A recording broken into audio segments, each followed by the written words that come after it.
حضور غوث پاک کی وہ شان ہے کہ حضور غوث پاک چوروں کو ابدال بنا دیتے ہیں، چوروں کو ولی بنا دیا کرتے ہیں۔ حضور غوث پاک کی بارگاہ میں اگر کوئی چور بھی آ جائے تو وہ ولی بنتا ہوا نظر آتا ہے۔ ایسے ہی ایک بات ذہن میں آئی کہ حضور غوث پاک رضی اللہ تعالیٰ عنہ کے پاس ایک شخص آیا، آنے کے بعد کہنے لگا کہ حضور غوث پاک میں آپ کا مرید بننا چاہتا ہوں۔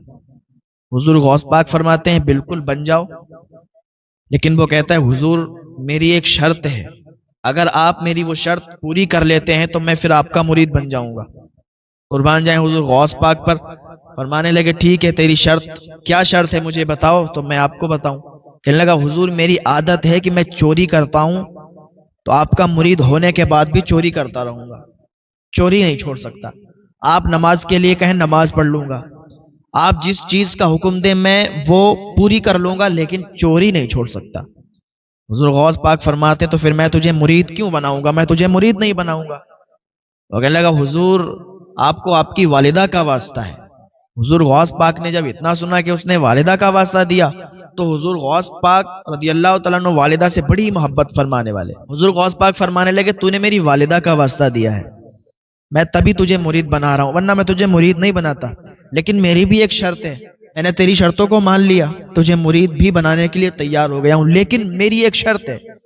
وہ کہنے لگا حضور آپ کی جو بھی شرط ہے میں اس کو مانوں گا۔ حضور غوث پاک نے فرمایا ٹھیک ہے میری شرط یہ ہے کہ جیسے ہی اذان کا ٹائم ہو جائے بس کھڑے ہو کے اذان پڑھنے شروع کر دینا، تو جہاں بھی ہو، بازار میں ہو، گھر میں ہو، رشتہ داری میں ہو، کہیں بھی ہو، جب اذان کا ٹائم آ جائے تو اذان پڑھنے کے لیے کھڑا ہو جانا۔ اس نے کہا حضور اتنی سی بات ہے، میں تو سوچ رہا تھا کہ آپ کی بڑی لمبی چوڑی شرط ہوگی کوئی جو میں کر نہیں پاؤں گا، لیکن یہ تو بہت آسان ہے، آپ نے فرما دیا بس ہو گیا، میں آپ کی اس شرط کو کرنے کے لیے راضی ہوں، بس مجھے مرید بنا لیجئے۔ حضور غوث پاک رضی اللہ تعالیٰ عنہ نے اسے مرید بنا لیا، اب وہ حضور غوث پاک کا مرید ہو گیا۔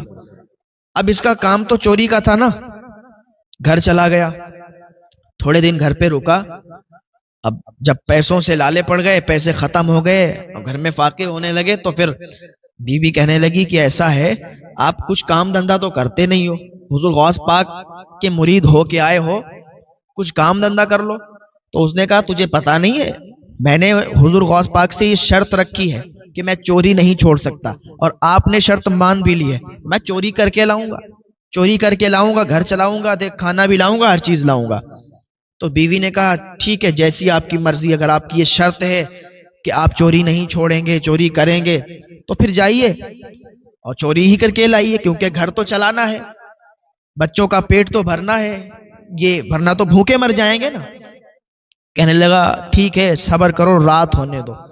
رات ہوئی، رات کا سناٹا ہوا، شہر کے بہت ہی زیادہ امیر گھر میں اس نے چوری کا پلان بنایا، چوری کا وہ کرنے کا طریقہ سوچنے لگا کہ کس طریقے سے اس گھر میں جائیں اور چوری کر کے لائیں۔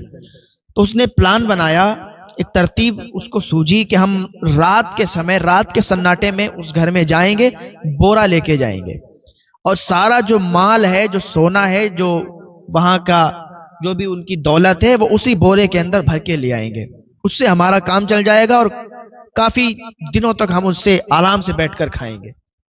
تو ہوا کیا، رات کا جب سناٹا آیا تو اس نے ایک بورا لیا اور بورا لے کے اسی محل میں چلا گیا، اسی مالدار شخص کے گھر پہ چلا گیا۔ اللہ کا کرنا ایسا کہ ایسے گھر میں گیا کہ پورا گھر نمازی تھا، پورا گھر اللہ کی رضا چاہنے والا، اللہ کی عبادت کرنے والا تھا۔ تو اسی گھر میں چلا گیا، وہ بہت بڑا محل تھا اور بہت زیادہ وہ لوگ مالدار تھے اللہ کے فضل و کرم سے۔ رات کا سناٹا تھا، دیوال کود کے اندر گھسا، تلاش کرنے لگا کہ کہاں سے چوری کریں، کہاں پہ مال ہے ان کا، تو کافی دیر اسے تلاش کرنے میں لگی۔ آخر کار وہ کمرہ اس نے ڈھونڈ لیا کہ جہاں پر مال رکھا تھا، جہاں پر پیسے رکھے تھے، جہاں پر ان کا سونا چاندی رکھا تھا، اسی جگہ پر جا کے اور بورا اس نے لگایا اور اسی میں وہ مال و دولت بھرنے لگا۔ وہ جتنا سونا چاندی تھا، جتنے پیسے تھے، وہ بھرنے لگا۔ کبھی بھرتا، کبھی باہر دیکھنے آتا کہ کوئی آ تو نہیں رہا ہے، بھرتا پھر دیکھنے آتا کوئی آ تو نہیں رہا ہے۔ اسی کو کرتے کرتے اسے کیا ہوا کہ اس سے فجر کا ٹائم ہو گیا۔ ادھر حضور غوث پاک کی شرط تھی، اور حضور غوث پاک کی شرط، اسے یہ بھی پتا تھا کہ اگر غوث پاک کی شرط نہیں مانیں گے تو پھر معاملہ گڑبڑ ہے، کہ حضور غوث پاک نے اس کی شرط مانی تو اس کو بھی حضور غوث پاک کی شرط ماننی پڑی، تو اس نے بھی حضور غوث پاک کی شرط مانی، اور شرط کیا تھی کہ جس جگہ ہو، جہاں بھی ہو، اور اذان کا ٹائم ہو جائے تو اذان وہیں پر تجھے پڑھنا ہوگی۔ تو بس یہ شرط تھی۔ مال اس نے بھرا، پیسے بھرے، سونا چاندی بھرا بورے میں، بورا بند کیا، اور جیسے ہی پیٹ پر ڈالا تو جیسے ہی گھر کے باہر مطلب آنگن جو تھا اس میں آیا تو کیا دیکھتا ہے کہ فجر کی اذان ہونے لگی۔ جب فجر کی اذان ہونے لگی تو حضور غوث پاک کا وعدہ اور حضور غوث پاک کی جو شرط جو ہوئی تھی ان کے درمیان، اسے یاد آ گئی کہ حضور غوث پاک کی ایک شرط تھی کہ جہاں ہو، جس حال میں ہو، اذان کا ٹائم ہو تو اذان پڑھنے کھڑے ہو جانا۔ اب تو یار میں یہاں پھنسا ہوں، محل میں ہوں، اور حضور غوث پاک سے وعدہ بھی کیا ہے تو توڑ بھی نہیں سکتے، کیا کریں؟ اس نے کیا کیا، بورا وہیں سائیڈ میں رکھا اور وہیں بیچ گھر میں کھڑے ہو کر اذان پڑھنے لگا، اور سوچا کیا تھا، اذان پڑھیں گے اور چلے جائیں گے، جب تک لوگ وضو وغیرہ بنائیں گے، وضو بنا کے وہ اپنے وضو میں لگ جائیں گے، ہم نکل جائیں گے۔ تو اس نے یہ سوچا، اور کیا ہوا، وہیں پر بلند آواز سے اذان پڑھنے لگا۔ جیسے ہی اذان کی آواز گھر والوں نے سنی کہ انہی کے گھر میں کوئی اذان پڑھ رہا ہے تو سارے گھر والے اٹھ گئے، اور جب سارے گھر والے اٹھے تو پھر کوئی وضو بنانے لگا، کوئی کچھ کرنے لگا، کوئی دانت مانجنے لگا۔ تو جیسے ہی اس کی اذان مکمل ہوئی، اذان اس کی پوری ہوئی، تو کیا دیکھتا ہے کہ کوئی سنت کی نیت باندھے، کوئی وضو بنا رہا ہے، کوئی وضو بنا کے آ چکا ہے۔ اب اس نے کہا اب کیا کریں، اب اگر بورا لے جا رہے ہیں یہاں سے مال و دولت کا، پیسوں کا اگر یہاں سے لے جا رہے ہیں تو پھر معاملہ گڑبڑ ہو جائے گا، پھنس جاؤں گا۔ کیا سوچا کہ ایسا کرتے ہیں کہ 2 رکعت نماز سنت کی نیت باندھ لیتے ہیں۔ اب اس نے کیا کیا، 2 رکعت نماز سنت کی نیت باندھ لی۔ اس نے سوچا 2 رکعت نماز سنت پڑھوں گا جب تک یہ سب اپنی اپنی فرض کی نیت باندھ لیں گے، اور یہ ادھر نیت باندھیں گے نماز کی، میں چلا جاؤں گا۔ اس نے 2 رکعت نماز سنت کی نیت باندھی، ادھر 2 رکعت نماز کے لیے کھڑا ہوا تو کیا دیکھتا ہے کہ جیسے ہی اس نے سلام پھیرا، کیا دیکھتا ہے پوری صف پیچھے لگی ہوئی ہے، اور سب بیٹھے ہوئے انتظار میں اس کے کہ جلدی سے حضور نماز پڑھیں، جلدی سے حضور سلام پھیریں تو جماعت قائم کریں، ادھر ہم لوگ جماعت میں شامل ہوں۔